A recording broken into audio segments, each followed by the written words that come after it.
को, फिर 4 जनवरी को। ठीक है, तो आज आपकी क्या डेट है? 31, है ना, साल का एंड है 31 जनवरी।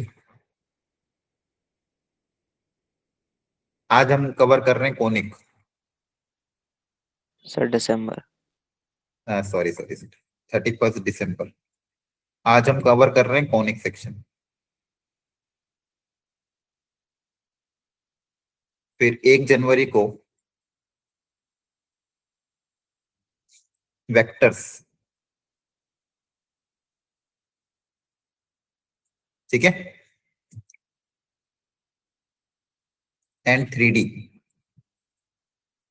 के डाउट डिस्कशन। तो आपका टारगेट ये रहेगा कि कल आप पूरा दिन बैठ के वेक्टर 3D नोट से PYQ सारा अटेम्प्ट कर लेना ढंग से। ठीक है, नोट से फंडामेंटल थ्योरी पढ़ते जाना, PYQ अटेम्प्ट करते जाना, और शाम को डाउट डिस्कशन हो जाएगा। क्लियर है? अंडरस्टैंड? Yes sir. फिर 2 जनवरी को फ्राइडे आपका टेस्ट है।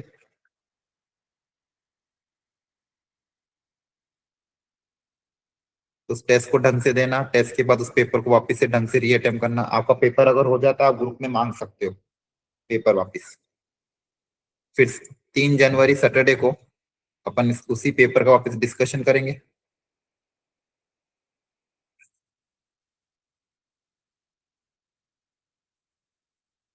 फिर 4 जनवरी संडे को वापस आपका पेपर है।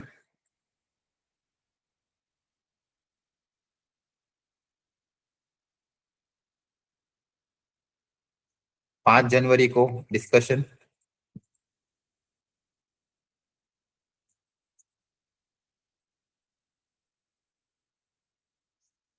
ये मंडे हो जाएगा इस दिन। 6 जनवरी को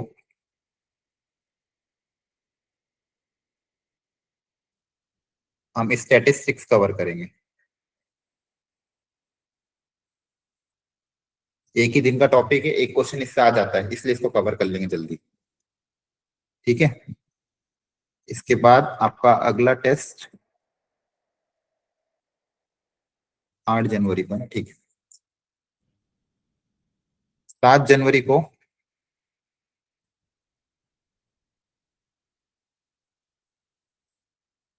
आपकी कोई भी एक टॉपिक बताओ, कौन सा टॉपिक आपको लेना है? ऐसा कोई टॉपिक? प्रोबेबिलिटी ले लेंगे, प्रोबेबिलिटी के फंडामेंटल्स कवर कर लेंगे वेडनेसडे। 8 जनवरी को वापस आपका टेस्ट है।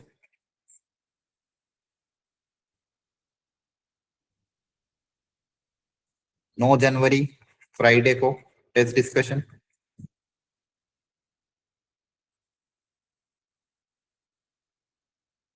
10 जनवरी सैटरडे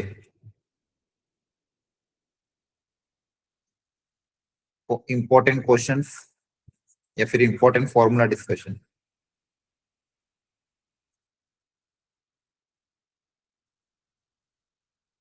11 जनवरी को वापस मॉक टेस्ट।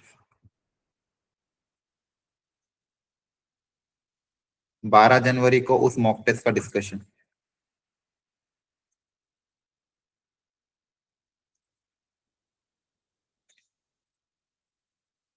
ठीक है, क्लियर हो गया यहाँ तक? और इसके बाद फिर इसके बाद अपना सिर्फ डाउट डिस्कशन और इसकी ही क्लासेस लगाएंगे। आपको जो पर्टिकुलर कुछ डाउट होगा तो उसकी हम क्लासेस लगा लेंगे। क्लियर है? कोई डाउट? तो देखो अभी आपके कौन कौन से टॉपिक कवर करने वाले हैं हम? कल के दिन में वेक्टर 3D, फिर एक स्टैटिस्टिक्स कवर होगा और एक प्रोबेबिलिटी कवर होगा। ठीक है, अच्छा, और मैथ्स का एक डाउट सेशन भी चल रहा है।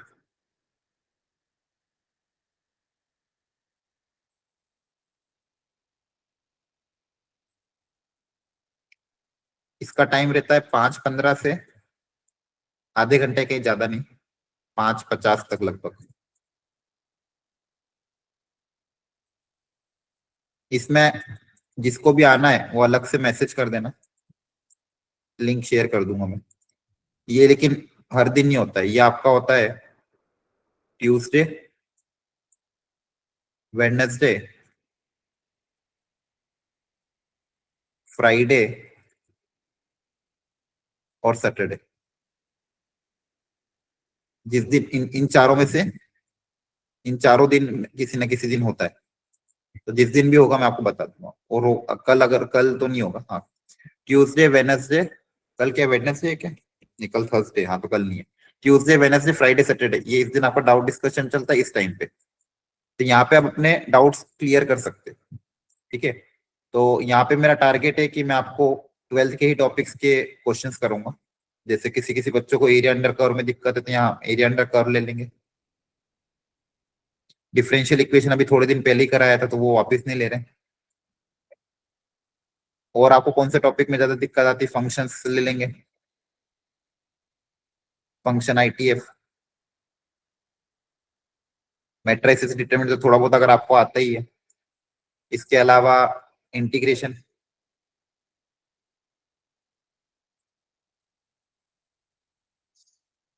वेक्टर थ्री ऑलरेडी यहाँ पे कवर हो रहा है, प्रोबेबिलिटी भी कवर हो गया है, area under curve, integration, differential equation अभी हमने कवर किया था, लिमिट, कंटिन्यूटी, डिफरेंशियबिलिटी और मैट्रिसेस एंड डिटरमिनेंट। इनके अगर कोई डाउट होता है तो, या फिर एओडी उसकी जगह, तो आपको इनसे रिलेटेड चीजें कवर करनी हो तो डाउट्स पूछने हो या फिर थ्योरी समझनी हो, जो भी है आप इन क्लासेस में अटेंड कर लेना। अंडरस्टूड। तो ये अपना प्लान है 12 जनवरी तक। उसके बाद मोस्टली बस आपको अपना रिवीजन करना है, और क्लासेस लगी तो डाउट डिस्कशन क्लासेस लगेगी, ज्यादा कुछ नहीं। अंडरस्टूड। क्योंकि थ्योरी तो हमने Yes, sir. ऑलरेडी हर Yes, चैप्टर की sir. 2-2 3-3 बार कर चुके हैं। तो ये प्लान है अपना। अब आज मैं आपको कोनिक सेक्शन की थोड़ी फंडामेंटल थ्योरी समझा देता हूँ, अगर इजी क्वेश्चन आया तो आप अटेम्प्ट कर सकते हो। तो देखो कोनिक सेक्शन स्टार्ट कैसे होता है। सबसे पहले इस चैप्टर में एक, आपको पता है एसेंट्रिसिटी क्या होती है, ई।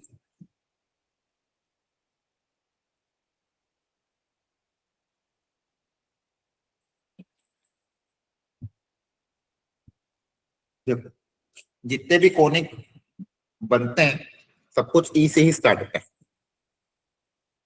पूरे कोनिक सेक्शन में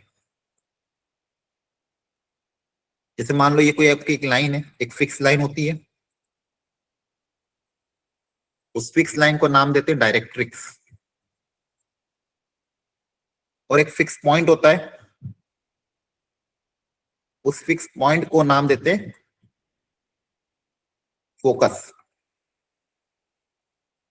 ठीक है, एक डायरेक्ट्रिक्स है और एक फोकस है। क्लियर है। अब आपके पास एक कोई ना कोई मूविंग पॉइंट होगा पी प्लेन में, आपके पास कोई ना कोई एक मूविंग पॉइंट होगा पी प्लेन में। उस पॉइंट का फोकस से और डायरेक्ट्रिक्स से डिस्टेंस का रेशियो, उस पॉइंट का फोकस से डिस्टेंस और डायरेक्ट्रिक्स से डिस्टेंस, जैसे फोकस से डिस्टेंस पी एफ और डायरेक्ट्रिक्स से डिस्टेंस मान लो पीएम, ये जो रेशियो होता है इसको नाम दिया जाता है E eccentricity, P F upon PM. Distance of the point, any point in the plane from the focus to the directrix, ये जो रेशियो होता है ये ई होता है, और ये ई कांस्टेंट होता है। अगर ये ई की वैल्यू 1 हो गई, अगर यहाँ पे अपनी ई की जगह 1 रख दिया तो P F equal to P M हो जाएगा। ऐसे सारे पॉइंट्स को कलेक्ट करोगे तो आपको जो शेप मिलेगा वो मिलेगा पैराबोला। क्या मिलेगा? पैराबोला। ई की वैल्यू अगर 1 से कम है, 0 और 1 के बीच में, मतलब मान लो आपने यहाँ पे रख दिया 0.5, 0.6, 0.7 टाइप, और फिर ऐसे सारे पॉइंट्स को कलेक्ट किया तो आपको जो शेप मिलेगा वो मिलेगा इलिप्स। और ई की वैल्यू अगर ग्रेटर देन 1 है तो आपको मिलता है हाइपरबोला। ये समझ में आया सबको फंडामेंटल? बोलो। अरे क्लियर है? थोड़ा बहुत समझ में आ रहा है कि नहीं? Yes, sir. Yes, sir. आया ना जवाब देते रहना, नहीं तो फिर अपन वापिस back to the vector 3D चल जाएंगे, अगर आपको 12th के टॉपिक 11th के टॉपिक में दिक्कत है तो। तो पहली चीज तो ये होती है कि आपको ये फंडामेंटल पता होना चाहिए। इस फंडामेंटल के बेसिस पे भी क्वेश्चन आते हैं। PF upon PM equal to E, ये रेशियो ध्यान रखना। फोकस, क्योंकि देखो कभी भी पॉइंट, किसी पॉइंट का फोकस से डिस्टेंस निकालना हो तो क्या करना, आसान तरीका क्या है, डायरेक्ट्रिक्स से डिस्टेंस निकालो, क्योंकि डायरेक्ट्रिक्स से डिस्टेंस निकालना आसान होता है। वो axis parallel to X axis होती है, ये डिस्टेंस निकालना आसान होता है। तो पीएम निकाल के ई से मल्टीप्लाई करोगे तो फोकल पीएफ आ जाएगा, फोकल डिस्टेंस। पीएफ को क्या बोलते हैं, focal distance. PF is also called as focal distance. किसी पॉइंट का फोकस से distance, that is focal distance. और इसको निकालने का तरीका क्या हो जाएगा, पीएफ का ई टाइम्स पीएम। और पीएम निकालना आसान है, अभी हम देखेंगे आगे जाके। अब इसके बाद सबसे पहले हमको पढ़ना है पैराबोला। पैराबोला में कुछ स्टैंडर्ड चीजें। पहली चीज, सबसे स्टैंडर्ड पैराबोला आपका ये होता है जिसकी इक्वेशन होती है Y square equal to 4ax। Understood. इसके फोकस का कोऑर्डिनेट होता है आपका a,0 पे। फोकस कहाँ पे होता है, a,0 पे। इसकी डायरेक्ट्रिक्स यहाँ पीछे होती है, जो कि ये आपका वर्टेक्स है। ये आपका क्या है, वर्टेक्स। तो वर्टेक्स से a डिस्टेंस पे फोकस होता है, और वर्टेक्स से ही a डिस्टेंस पे कौन होती है, डायरेक्ट्रिक्स। और डायरेक्ट्रिक्स की इक्वेशन होती है x equal to a distance से पीछे, तो x इक्वल टू माइनस। ये फोकस, ये डायरेक्ट्रिक्स। दूसरी चीज, पहली चीज तो ये Y square equal to 4x में ये फोकस, ये डायरेक्ट्रिक्स। एक ऐसी कॉर्ड जो फोकस से पास करे और एक्सिस के परपेंडिकुलर हो, इसको क्या बोलते हैं, फोकस से पास करे, एक्सिस के परपेंडिकुलर हो, इस ए बी को आप बोलते हो latus rectum. It is the latus rectum.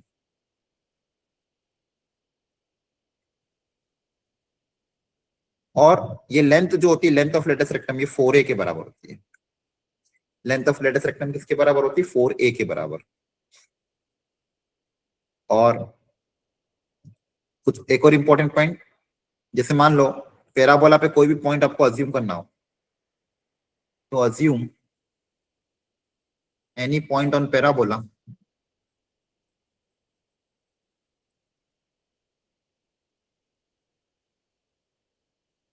हम क्या क्या कोऑर्डिनेट लेते हैं, पैरामेट्रिक कोऑर्डिनेट लेते हैं 80 स्क्वायर कॉमा 280, जहां पे टी आपका पैरामीटर है। जैसे सर्कल के केस में अगर x square plus y square equal to r square circle है, तो वहां पे आप क्या लेते थे, r cos theta r sine theta, तो थीटा पैरामीटर होता था। यहाँ पे पैरामीटर कौन है, टी। यहाँ पे पैरामीटर कौन है, टी। तो आपका पैरामेट्रिक कोऑर्डिनेट क्या होता है, 80 स्क्वायर कॉमा 280, ये याद रख लेना। आपको हैवी तो नहीं लग रहा है, समझ पा रहे हो कि नहीं, बोलो। यस सर, आ रहा है समझ। आ रहा है, यस सर, आ रहा है समझ। ठीक है। 80 स्क्वायर कॉमा 280, कभी भी कोई पॉइंट अज्यूम करना हो पैराबोला पे कोई भी, तो 80 स्क्वायर कॉमा 280 अज्यूम करते हैं, वे टी इज सम पैरामीटर, है ना।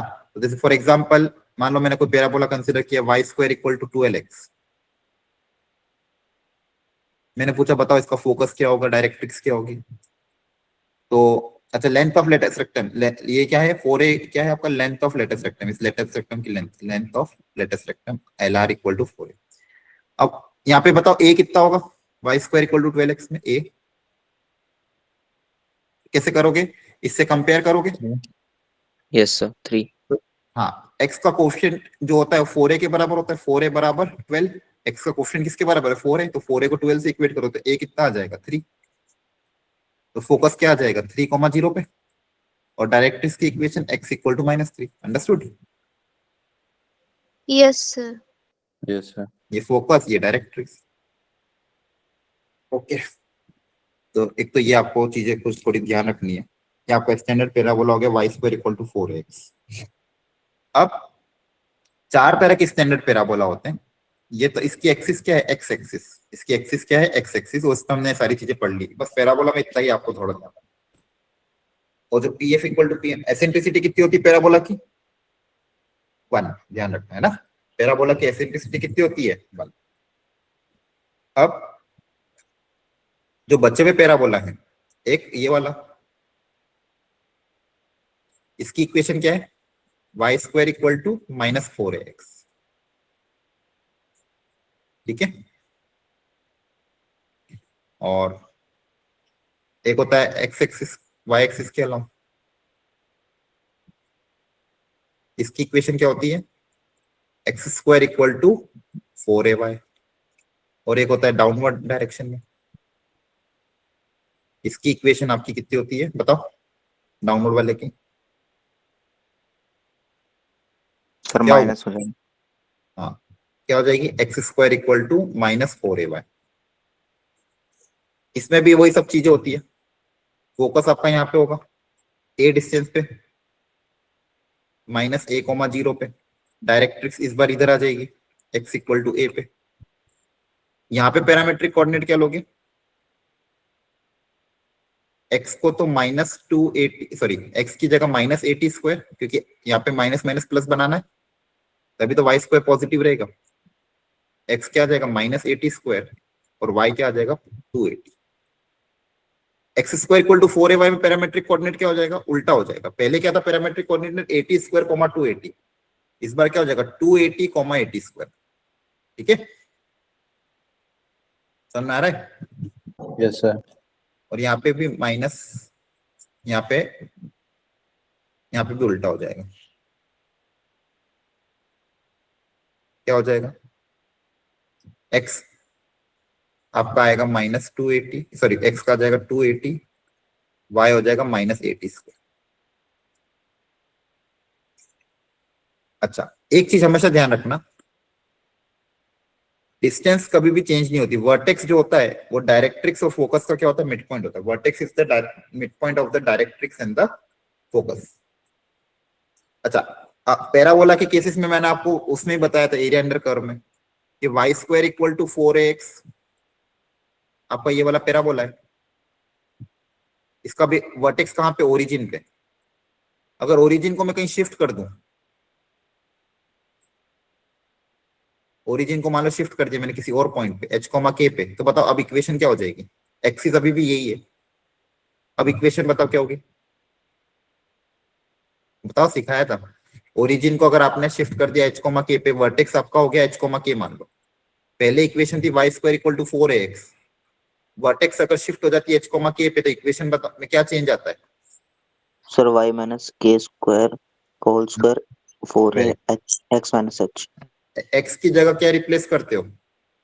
x minus H. और y की जगह क्या रिप्लेस होता है? y माइनस के। याद कर लो, सब जगह यही एप्लीकेबल है।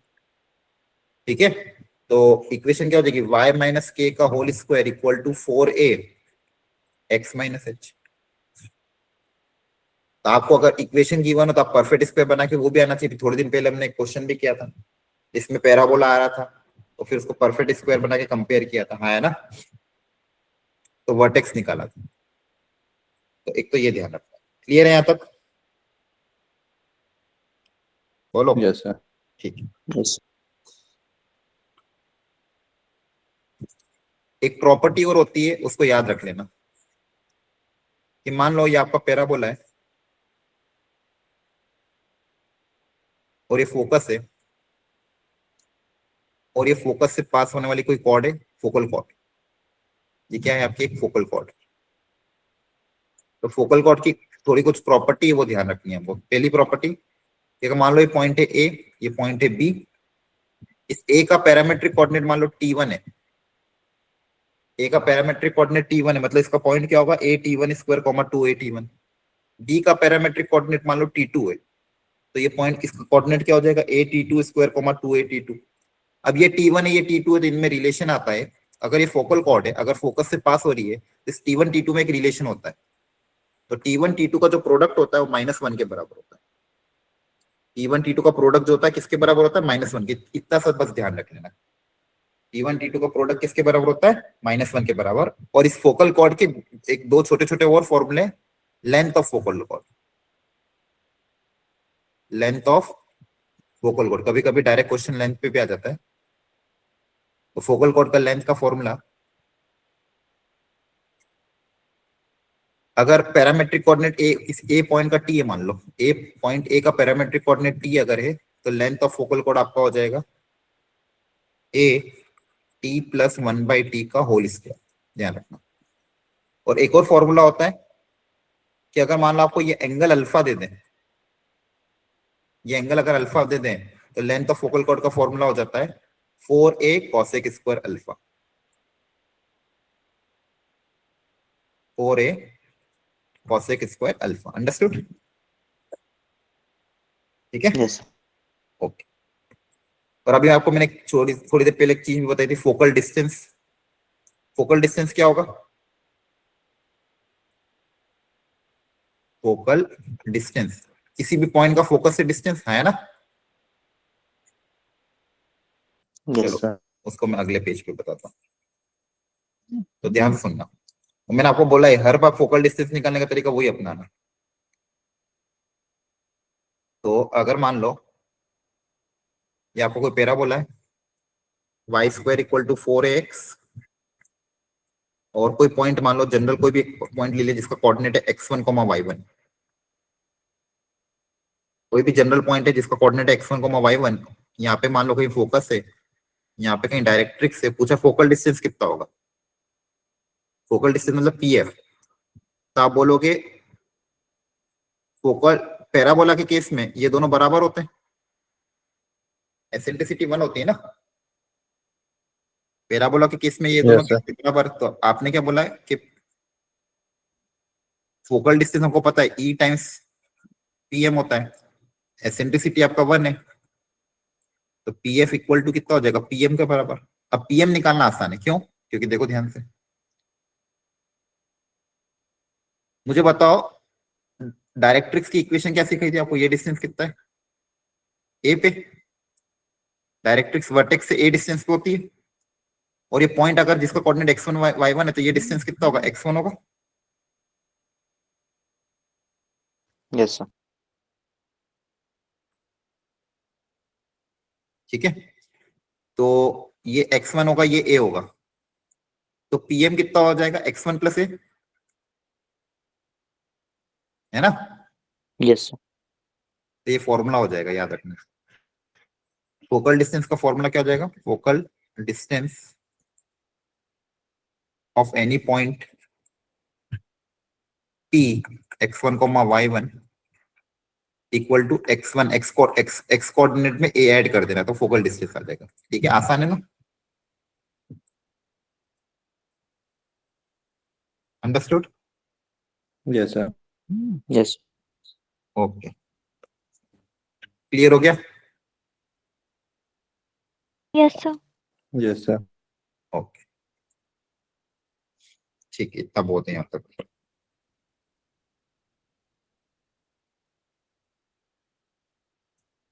ये हो गया आपका फोकस। बस पैराबोला में इतनी चीज आपको ध्यान रखनी, इतने में आपका पूरा काम हो जाएगा। ठीक है, अब इलिप्स। अब इलिप्स और हाइपरबोला एक जैसे ही होता है। अगर इलिप्स हो जाएगा तो हाइपरबोला हाथों हाथ हो जाता है, इसलिए दोनों को साथ में बताता हूँ, इलिप्स एंड हाइपरबोला।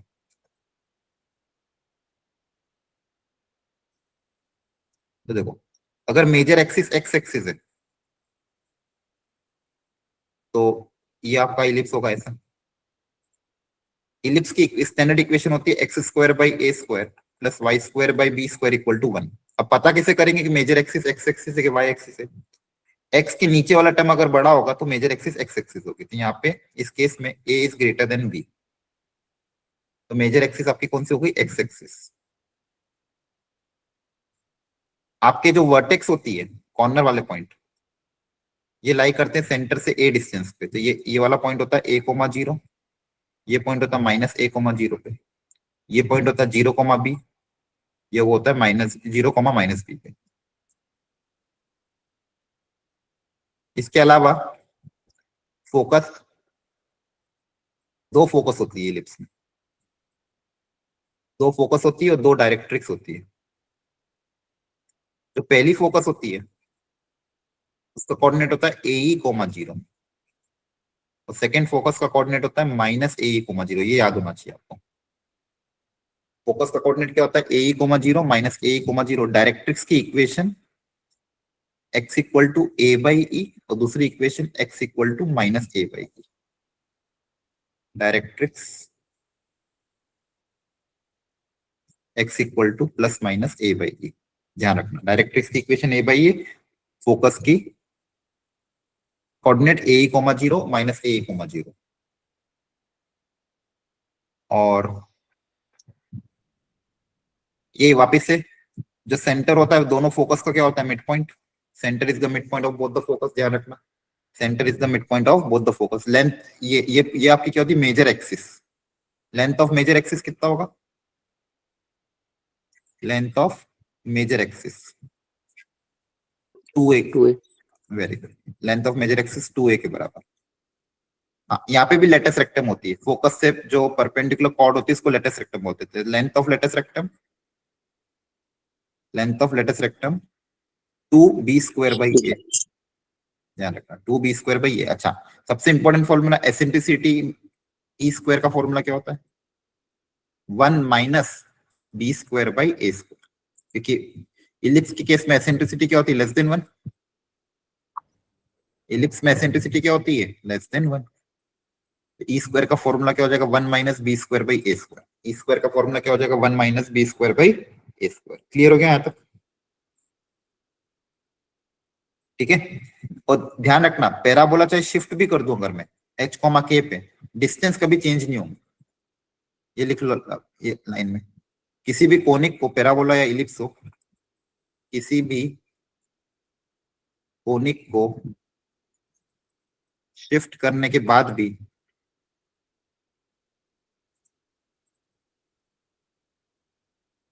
डिस्टेंस कभी चेंज नहीं होता। मतलब आप उस कोने को शिफ्ट कर रहे हो, डिस्टेंस तो कांस्टेंट ही रहेगा ना, डिस्टेंस कभी भी चेंज नहीं होंगे ना। डिस्टेंस दो पॉइंट के बीच में चेंज नहीं होते।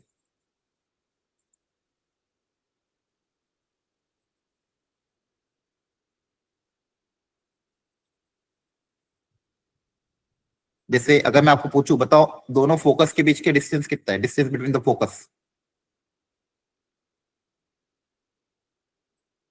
बताओ distance between both the focus कितना होगा, बताओ, सामने तो डायग्राम है। दोनों फोकस के बीच में डिस्टेंस कितना होगा, पहला फोकस का कोऑर्डिनेट कितना, ए ही है, तो ये डिस्टेंस ए ही होगा। ये भी डिस्टेंस कितना होगा, ए ही होगा, तो टोटल डिस्टेंस कितना हो जाएगा, 2a। छोटा सा तो पॉइंट पूछा था, distance between both the focus कितना होगा, 2a। क्लियर है, डिस्टेंस बिटवीन बोथ डायरेक्ट्रिक्स,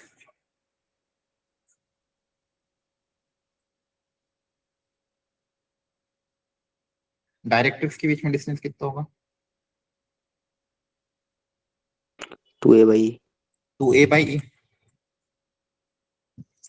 एक का a/e है, दूसरे का भी a/e है, तो टोटल डिस्टेंस कितना होगा, 2a/e। अंडरस्टूड, ये डिस्टेंस हमेशा फिक्स रहेगा, ध्यान रखना। चाहे आप पैराबोला सॉरी इलिप्स और हाइपरबोला को शिफ्ट भी कर दो, इंक्लाइन भी कर दो, डिस्टेंस चेंज नहीं होंगे। यहां तक समझ में आ गया सबको। Yes sir. अच्छा, एक ये हो गया जब मेजर एक्सिस एक्स एक्सिस हो गई।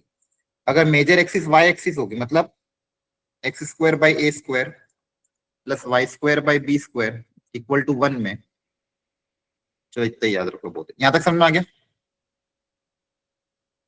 बोलो। Yes, sir. दूसरा Yes. होता है हाइपरबोला।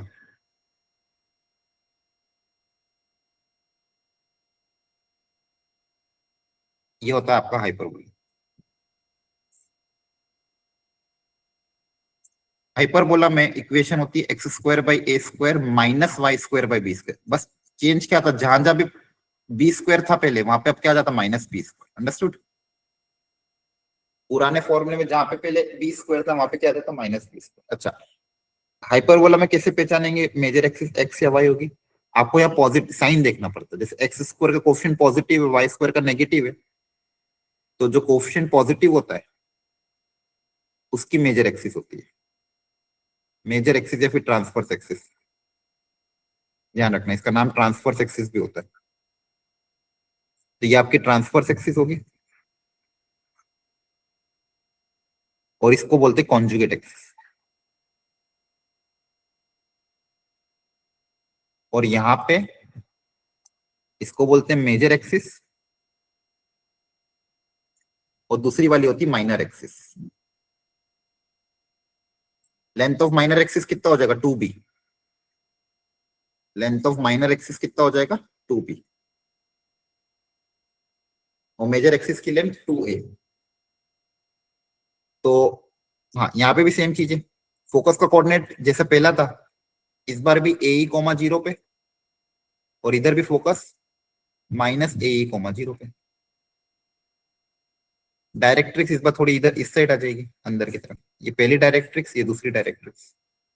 डायरेक्ट्रिक्स की वापस equation x equal to A by E, X equal to minus A by E. ये डिस्टेंस मतलब बेसिकली क्या है, ये डिस्टेंस आपका ए बाई ई है, यहाँ पर सेंटर है और फोकस ए पे, मतलब ये डिस्टेंस आपका कितना ए, अंडरस्टूड। और वर्टेक्स हर बार की तरह ए कोमा 0 और दूसरी vertex minus A comma 0। Clear है यहाँ तक? Yes sir. और ये क्या है, सेंटर। तो ध्यान रखना, centre is the mid point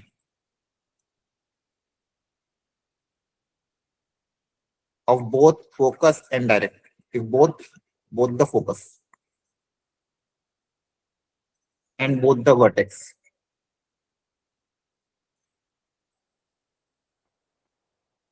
center is the midpoint of both the focus and both the vertex। क्या समझ में आया? ये याद रखना है, पॉइंट काम आता है। यहाँ पे भी लेंथ ऑफ लेटेस्ट रखने का फॉर्मूला वही है जो पिछली बार था, 2b² बाई a। ठीक है, एसेंट्रिसिटी पिछली बार क्या थी, 1 माइनस b² बाई a², इस बार क्या हो जाएगी 1 plus b² by a²। Understood? ठीक है, सारी चीजें कवर हो गई। Length of major axis 2a 2b वो भी कवर हो गया, ये भी कवर हो गया, एसेंट्रिसिटी डायरेक्ट्रिक्स फोकस। ठीक है, अंडरस्टूड यहाँ तक सबको? बोलो। यस बस इतना आपको ध्यान रखना, इतना भी ध्यान रख लोगे तो काम हो जाएगा। अच्छा, कुछ फॉर्मूले जो मैंने सर्कल में सिखाए थे वो यहाँ पे भी एप्लीकेबल है। कुछ फॉर्मूले जो हमने सर्कल में देखे थे वो यहाँ पे भी एप्लीकेबल है। कौन कौन से फॉर्मूले? एक तो ये वाला,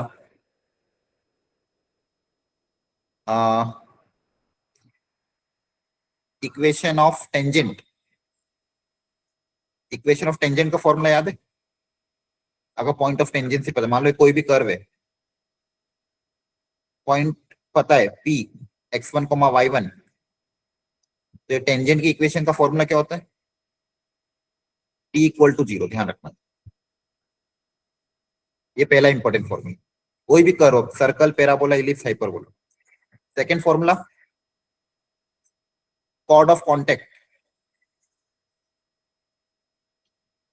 कॉर्ड ऑफ कॉन्टेक्ट का मतलब कि मान लो कोई सर्कल है या फिर कोई पैराबोला है, एक्सटर्नल पॉइंट से, इस बार पॉइंट P कहां पे, एक्सटर्नल से दो टेंजेंट अगर ड्रॉ करें, अब तो टेंजेंट ड्रॉ करने के बाद सर्कल को दो जगह टच करेगी, ये जो लाइन होती है इसको बोलते हैं कॉर्ड ऑफ कॉन्टेक्ट। सेम यहाँ पे भी एक्सटर्नल पॉइंट से अगर आप दो टेंजेंट ड्रॉ करोगे, ये जो लाइन होती है इसको बोलते हैं कॉर्ड ऑफ कॉन्टेक्ट। इसकी इक्वेशन भी होती है T इक्वल टू 0। इसका भी फॉर्मूला सेम है, T इक्वल टू 0। बस यहाँ पे ध्यान रखो दोनों में अंतर क्या है। यहाँ पे T इक्वल टू 0 में पॉइंट कौन सा है, पॉइंट ऑन द कर्व जिसपे टेंजेंट ड्रॉ हो रही है। यहाँ पे पॉइंट कौन सा, एक्सटर्नल पॉइंट है। अंडरस्टूड? और तीसरा इंपॉर्टेंट फॉर्मूला सर्कल, और इसमें सर्कल में और बाकी जगह भी, सर्कल में भी काफी काम आता है कभी कभी, अगर किसी भी कॉर्ड का मिड पॉइंट दे दें, किसी भी कॉर्ड का अगर आपको मिड पॉइंट दे दें, इस कॉर्ड की equation of chord whose midpoint is x1 y1,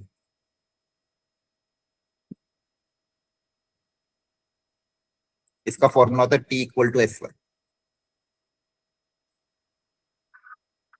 T equal to S1, ये अगर याद रख सको तो रख लेना, एटलीस्ट मुझे शुरू के दो तो कम से कम याद रखना।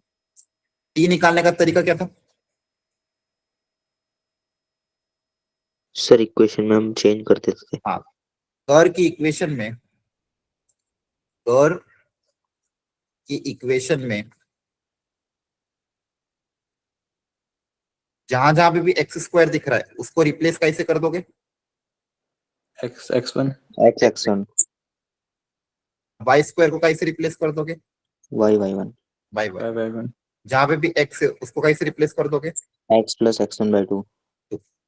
y रिप्लेस हो जाएगा y plus y1/2। Constant term as it is रहती है। अंडरस्टूड? Yes, sir. ठीक है, इतना ध्यान रखना है बस। तो ये आपका हो गया कंप्लीट कोनिक सेक्शन। जी, कोनिक सेक्शन में ये सारे इंपॉर्टेंट पॉइंट थे जो आपको ध्यान रखना है।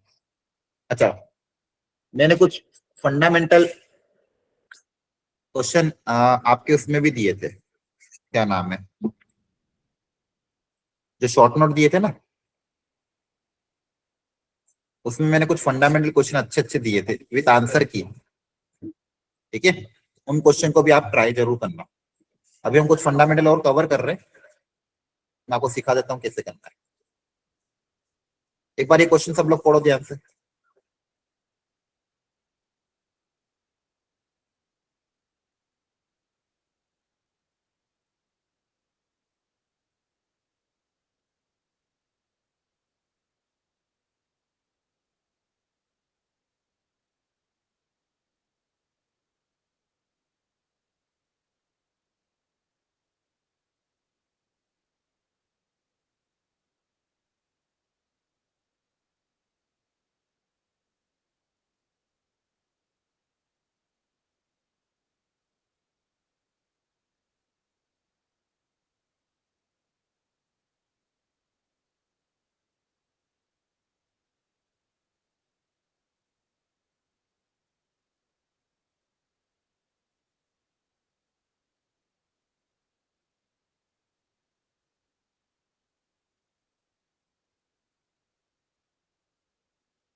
ठीक है, देखो करे ट्राई। सबसे पहले बता दे, distance between the focus of the ellipse is 6। तो बताओ फोकस के बीच में डिस्टेंस कितनी होती है? बोलो। यार अभी तो बताई थी, दोनों फोकस 2 AE. के डिस्टेंस 2 AE. 2A. 2a। यहाँ से एक रिलेशन क्या आ जाएगा, ए बराबर 3। अंडरस्टूड? आगे पढ़ो। माइनर एक्सिस की लेंथ गिवन है, तो माइनर एक्सिस की लेंथ का फॉर्मूला 2B. 2B. तो यहाँ से बी कितना आ जाएगा, 4। अंडरस्टूड? एसेंट्रिसिटी कितनी होगी ये पूछा था, एसेंट्रिसिटी का फॉर्मूला बताओ। E square is equal to 1 1 minus minus B square by A square. B square upon A square. Very good. अब देखो यहाँ पे इसको थोड़ा सिंपल कैलकुलेशन करने के लिए ध्यान से देखो, यहाँ पे ए ही दिया हुआ, ज्यादातर क्वेश्चन में आपको ए ही देगा। तो आप क्या करो, यहाँ एलसीएम ले लो। क्या ले लो? एलसीएम। ये उधर चल जाएगा, आया ना? बोलो। Yes, sir. अब यहाँ से ए स्क्वायर की वैल्यू यहाँ पुटअप कर दो, कितनी आ जाएगी, 9 equal to A square minus b square. तो यहाँ से ए स्क्वायर आ जाएगा आपका, Yes, ये sir. रे ए 5 आ गया। अब ए 5 आ गया है, ए पता है, बी पता है, वापिस से एसेंट्रिसिटी आ जाएगी। एसेंट्रिसिटी क्या हो जाएगी वापिस, 1 minus b square by A square. तो 1 माइनस बी स्क्वायर कितना है, बी स्क्वायर कितना आ जाएगा 16, ए स्क्वायर कितना है 25। यहाँ से ई स्क्वायर की वैल्यू आ जाएगी Yes, sir. 3 by 5. 3/5। ये समझ में आ रहा है? तो देखो, अगर इस चैप्टर से ऐसे फंडामेंटल क्वेश्चन है तो कर लेना, हार्ड है तो छोड़ देना, लेकिन ऐसे क्वेश्चन मत छोड़ देना। अगला ट्राई करो, फोर्थ वाला।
Sir length of conjugate axis क्या होगी?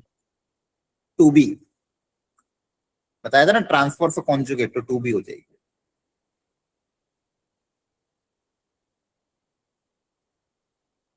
तो देखो क्या एसेंट्रिसिटी ऑफ द हाइपरबोला उस लेंथ ऑफ लेटेस्ट रेक्टम, मतलब लेंथ ऑफ लेटेस्ट रेक्टम का फॉर्मूला क्या था? 2b square by 2b two square. B square upon मैंने क्या कहा था? हाँ, फॉर्मूला याद कर लो बस, एक रिलेशन ही आ गया। अगला क्या बोलना है? लेंथ ऑफ कॉन्जुगेट एक्सिस मतलब 2b is equal to half the distance between the focus. तो वापस डिस्टेंस बिटवीन फोकस यहाँ पे भी कितना था? 2a ही होता है,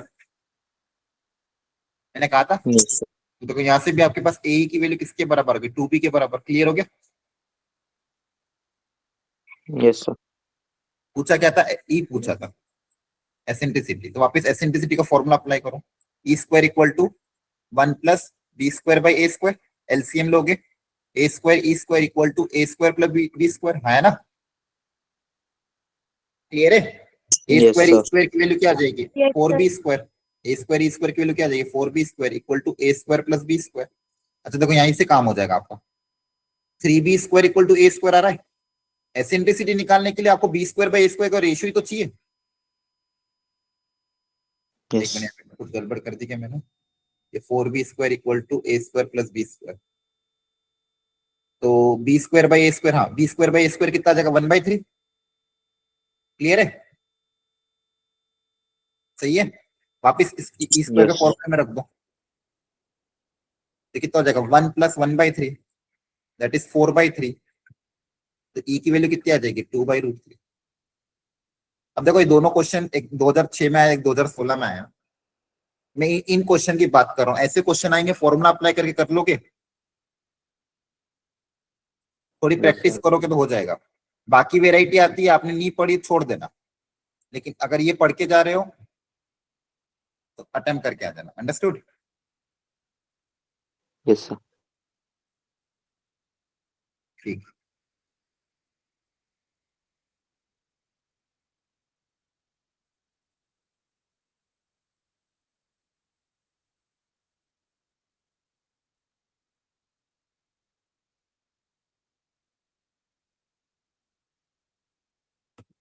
अब थोड़ी और वेराइटी चेंज करते हैं।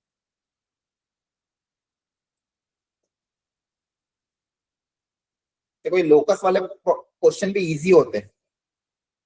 जिसका भी लोकस निकालना है तो उसको एच कोमा के मानो, बाकी चीजें एलिमिनेट करके एच और के में रिलेशन लाओ। जो एच और के में रिलेशन होगा वही आपका लोकस होता है। फाइनल आंसर में एच की जगह एक्स रख देते हैं, वाई की जगह के रख देते हैं।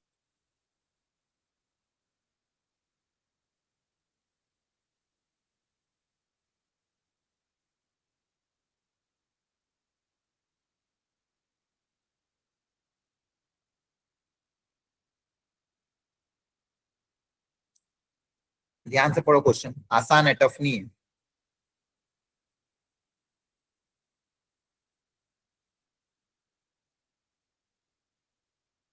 O is the vertex and Q is any point on the parabola x square equal to 8y.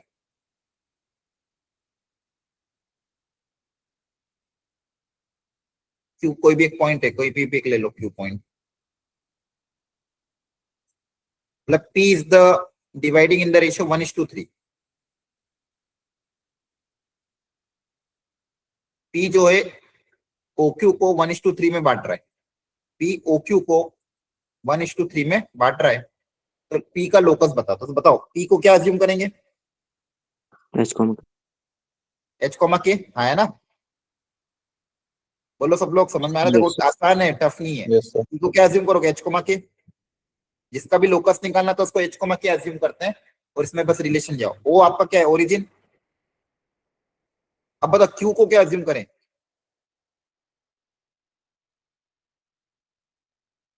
Parabola पे पॉइंट कैसे अज्यूम करते हैं, सिखाया था।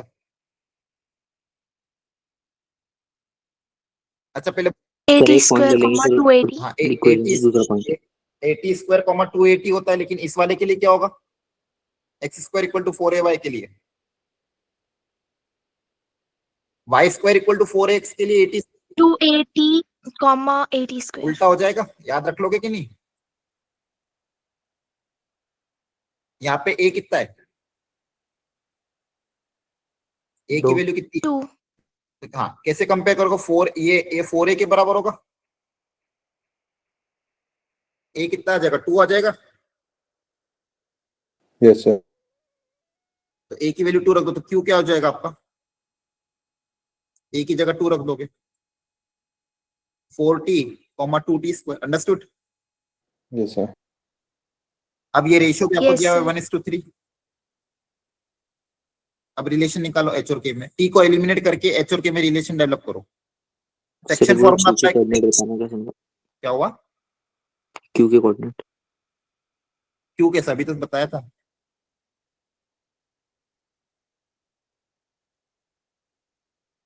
पैराबोला में पैरामेट्रिक कोऑर्डिनेट, इस वाले पैराबोला के लिए y square equal to 4x के लिए पैरामेट्रिक कोऑर्डिनेट क्या था? 80 स्क्वायर 280। यस ये सर। याद रखना पड़ेगा। y square equal to 4x के लिए पैरामेट्रिक कोऑर्डिनेट ये था, और x square equal to 4ay के लिए पैरामेट्रिक कोऑर्डिनेट क्या हो जाएगा? उल्टा 280 80 स्क्वायर। यस। अंडरस्टूड? तो उस पॉइंट को हमने क्या अज्यूम कर लिया? 280 80 स्क्वायर। और a निकाल लिया, 4a बराबर 8, तो a2 आ गया। a की वैल्यू 2 पुट अप करी तो 40 2t स्क्वायर। अब सेक्शन फॉर्मूला अप्लाई करो और t को एलिमिनेट करो। सेक्शन फॉर्मूला अप्लाई करो।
देखो आंसर आया। सेक्शन फॉर्मूला क्या होता है? m1x2 plus m2x1 upon m1 plus m2। तो h कितना आ जाएगा? बी आ रहा है। हाँ, 1 into 4t plus 3 into 0 upon m1 plus m2। तो देखो कितना आ जाएगा? यहाँ से 4 उधर चल जाएगा। सही है। 1 into 4t, 3 into 0 upon 1 plus 3 equal to h। तो 4h इक्वल टू 4t, तो h इक्वल टू t आ जाएगा यहाँ से। Understood? Yes. Second, section formula सबको पता है कि नहीं? Yes, Yes. sir. m1 y2 plus m2y1 upon m1 plus m2। यहाँ से आ जाएगा 4k इक्वल टू 2t²। यहाँ से t² इक्वल टू 2k। अब आपको t को एलिमिनेट करना है तो हो जाएगा डायरेक्ट, यहाँ से t की वैल्यू रख दोगे इसमें, h² इक्वल टू 2k, ये रिलेशन आ गया। और फाइनल आंसर में क्या करते हैं, h की जगह x, y की जगह k, k की जगह y। आपका आंसर क्या आएगा, x² इक्वल टू 2y। आसान है कि नहीं है, बोलो। Yes sir. Yes, sir. ठीक है, तो सिर्फ आपको पॉइंट ढंग से अज्यूम करना है, फिर लोकस जो भी मानना बोले लोकस मानने को, वो हमेशा लोकस क्या अज्यूम करते हैं, h कोमा के। और फाइनल आंसर में जो भी पैरामीटर होता है उसको एलिमिनेट करके h और k में एक रिलेशन डेवलप करते हैं, वो रिलेशन ही आपका लोकस को सॉल्व करवाता है। तो ध्यान रखना, ऐसे क्वेश्चन अगर आते हैं करके आना। एक और समझा देता हूँ, अगला वाला भी।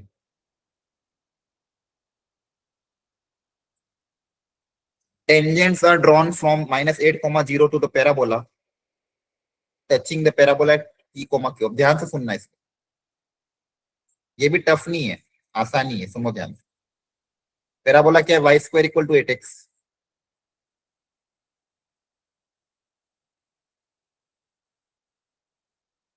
Tangents are drawn from -8, 0।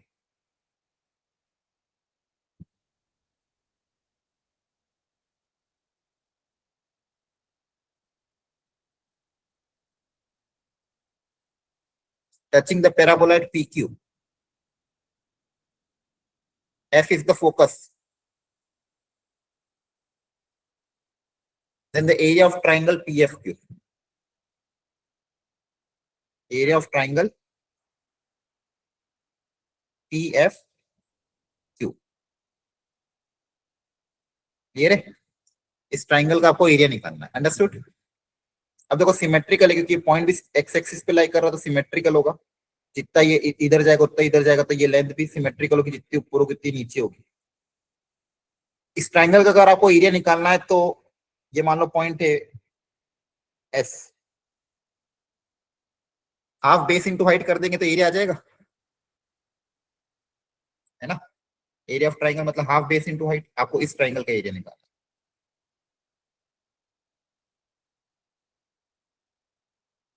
इस ट्राइंगल की हाइट कितनी होगी, पी एफ एफ एस, और बेस कितना होगा, पी क्यू। अच्छा Yes, मुझे sir. ये बताओ, ये जो पी क्यू जो कॉर्ड है, इस कॉर्ड का क्या नाम है, पी क्यू कौन सी टाइप की कॉर्ड है, इस डायग्राम को जल्दी से देख के बताओ, पी क्यू कौन सी टाइप की कॉर्ड है। Latest rectum. नहीं, फोकस से थोड़ी पास हो रही है, फोकस से पास होती तो लेटेस्ट रेक्टम होती, ध्यान रखना। अगर फोकस से Chord पास of contact. होती तो लेटेस्ट रेक्टम होती। पी क्यू कौन सी है, chord of contact. Yes, sir. अभी बताया था Yes, ना, sir. एक्सटर्नल ये पॉइंट तो से chord of टेंजेंट ड्रॉ करते हो तो ये कॉर्ड ऑफ कॉन्टेक्ट होती है, अभी भूलना नहीं है। अभी तो डायग्राम बताया था। कॉर्ड ऑफ कॉन्टेक्ट की इक्वेशन निकालने का फॉर्मूला C बताओ, equal to 0. t equal to 0, याद आ गया। Yes. अब t इक्वल टू 0 पे, अब देखो आपके पास कर्व क्या, कर्व की इक्वेशन लिखो पहले, y² minus 8x equal to 0, ये कर्व है ना। t की इक्वेशन कैसे निकालते हैं, क्या तरीका था t की इक्वेशन निकालने का, Y square को y1 पुट करेंगे, x को y² की जगह y1 और x की जगह x plus x1/2। Yes, sir. और x1 y1 कौन है आपका, ये पॉइंट जो एक्सटर्नल होता है ना। Yes. तो वैल्यू रख दो, y1 तो आपका 0 है, y1 कितना है, 0, अंडरस्टूड। y1 0 है ना, x1 भी आपका x1 Yes, y1 sir. होता है, -8 x प्लस x1/2, ये भी कैंसिल हो जाएगा, 4 0 में चला जाएगा तो x की वैल्यू आ जाएगी 8, यहां से x कितना आ जाएगा 8, Yes. अंडरस्टूड। तो ये आपकी t की इक्वेशन आ गई। तो t की इक्वेशन क्या आ गई, x इक्वल टू 8, वैसे भी दिख रहा था परपेंडिकुलर टू y एक्सिस थी, मतलब ये कहां से पास करेगी, 8, 0 से, है ना। Yes, sir. देखो क्वेश्चन में आपको डायग्राम को देख के सबसे पहले हमने ये देखा कि ये जो डायग्राम में PQ है ये कॉर्ड ऑफ कॉन्टेक्ट है, कोड ऑफ कॉन्टेक्ट की इक्वेशन आपको मैंने सिखा रखी है, बार बार बोला t equal to zero. T equal to zero से आपने कोड ऑफ कॉन्टेक्ट की इक्वेशन निकाली तो क्या एक्स इक्वल टू 8 आ गई। एक्स इक्वल टू क्या आ गई 8। अच्छा क्या आप पॉइंट पी पता कर सकते हो? कैसे पता करेंगे, ध्यान से देखो डायग्राम से। पॉइंट पी का कोऑर्डिनेट कैसे निकालोगे? थोड़ा सा दिमाग लगाओ, देखो परपेंडिकुलर लाइन है, परपेंडिकुलर लाइन है वाई एक्सिस के पैरेलल, तो बताओ इसका पी का एक्स कोऑर्डिनेट कितना होगा? पैराबोला पे जो पॉइंट सर 8। 80 होगा ना, और नीचे वाले क्यू यस का भी सर। तो एक्स कोऑर्डिनेट 80 होगा, हाँ है ना, परपेंडिकुलर है। Yes sir. वाई कोऑर्डिनेट कैसे पता करेंगे? अरे पॉइंट पैराबोला पे लाई कर रहा है, ये पॉइंट पैराबोला पे लाई कर रहा है, सर सेटिस्फाई करा लेंगे ना। सेटिस्फाई कर देंगे। Y square equal to 8x, yes यहाँ पे x की जगह 8 रख दो, तो वाई स्क्वायर कितना आएगा 64। तो वाई कितना आएगा प्लस माइनस 8। 8 plus minus 8। एक कोऑर्डिनेट आपका 8 आ जाएगा, दूसरा कितना आ जाएगा -8। अंडरस्टूड? यस तो लेंथ पता करो, अब ये लेंथ कितनी होगी, पीक्यू लेंथ, टोटल लेंथ।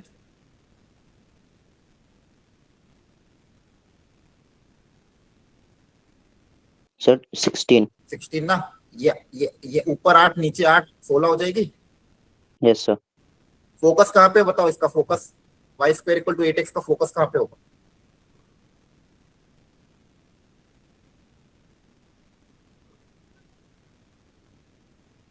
ए कितना आएगा 2। Yes sir. 2,0 फोकस 1,0 पे तो होता है, कितने कितना टाइम लगा लेते हो आप? अभी तो सिखाया था फोकस कहाँ पे होता है 1,0 पे। अरे हाँ है ना। Yes sir. ए कितना है 2, तो बताओ ये हाइट कितनी होगी एफ एस? 6। 6 होगी 6। Yes sir. यहां से यहां तक 8 है, यहां से यहां तक 2 है, तो बची कितनी 6। अब एरिया आ जाएगा yes 48। Half base into height.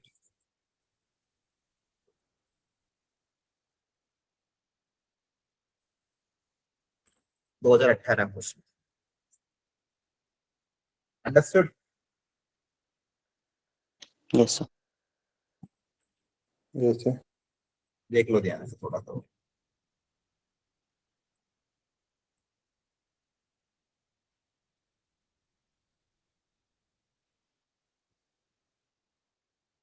समझ में आ रहा है थोड़ा बहुत? Yes, sir. Yes, sir. Yes sir. आखिरी की 2 क्वेश्चन वो कर लेते हैं, करो ट्राई इनको।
चलो देखो ध्यान से।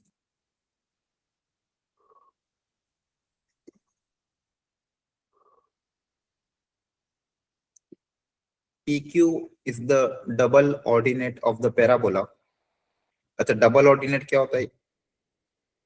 ऐसी कॉर्ड जो एक्सिस के परपेंडिकुलर है उसको डबल ऑर्डिनेट बोलते हैं। y square equal to -4x। PQ double ordinate है। डबल ऑर्डिनेट मतलब chord which is perpendicular to the axis. जरूरी नहीं फोकस से पास करें, बस एक्सिस के परपेंडिकुलर होती है तब होता है। R divides PQ in the ratio 2:1। R इसको 2:1 के रेशियो में डिवाइड करता है।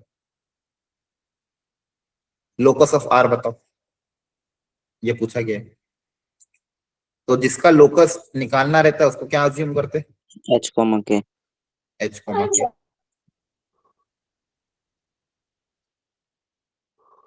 अब पॉइंट P और Q डबल ऑर्डिनेट बताइए 90 डिग्री परपेंडिकुलर है, तो एक्स कोऑर्डिनेट दोनों का सेम ही होगा।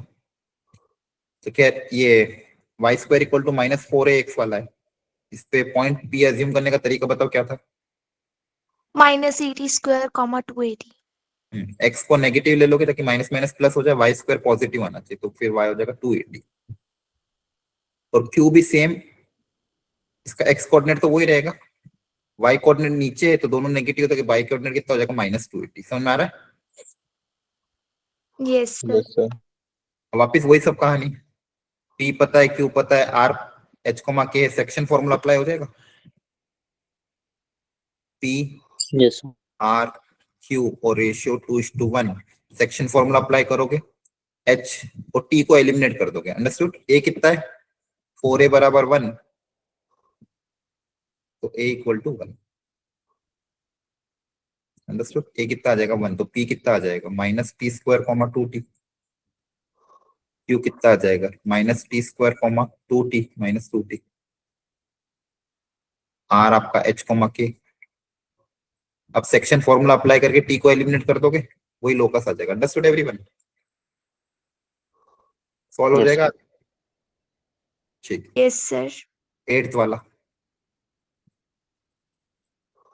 L1 is the length of common chord of this and this।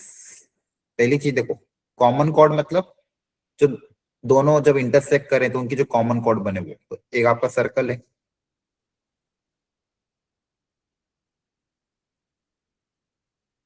दूसरा आपका पैराबोला है। इन दोनों के पॉइंट ऑफ इंटरसेक्शन से पास होने वाली जो कॉर्ड होती है उसको क्या बोलते हैं? Common chord.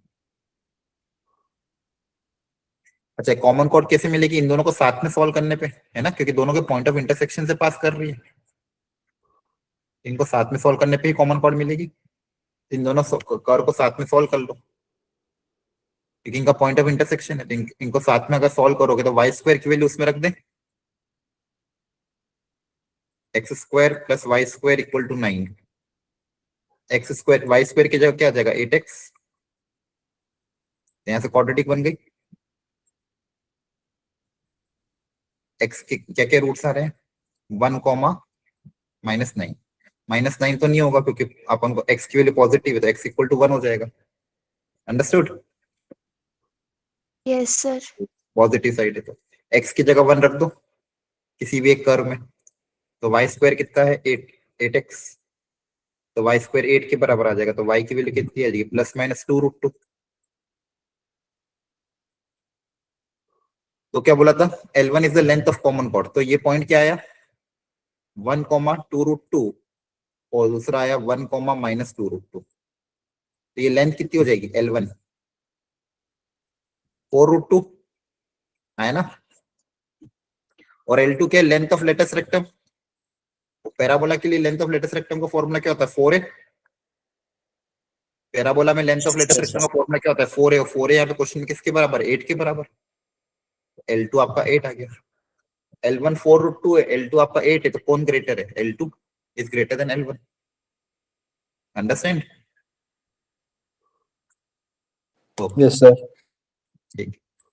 तो कुछ फंडामेंटल क्वेश्चन मैंने आज ट्राई किए हैं, थोड़े से मैं और आपको बता दूंगा कौन कौन से क्वेश्चन आप ट्राई कर सकते हो, क्वेश्चन नंबर भेज दूंगा ग्रुप में, उन क्वेश्चंस को एक बार और ट्राई कर लेना। अंडरस्टैंड? यस क्या हो गया? Understood? Yes sir Yes, sir. ठीक है, तो देखो अपन आज कोनिक सेक्शन कवर, थोड़ा बहुत आपको मैंने फंडामेंटल थ्योरी समझा दी है। अब आप लोग थोड़े बहुत क्वेश्चन जो मैं टिक कर रहा हूँ वो टिक ट्राई कर लेना, और कल वाली क्लास के पहले पहले वेक्टर 3D करके आना, तभी आपके लिए फायदेमंद रहेगी। अंडरस्टूड? ओके, चलो, thank you, bye bye, good night, take care, thank you sir, happy happy new year elif.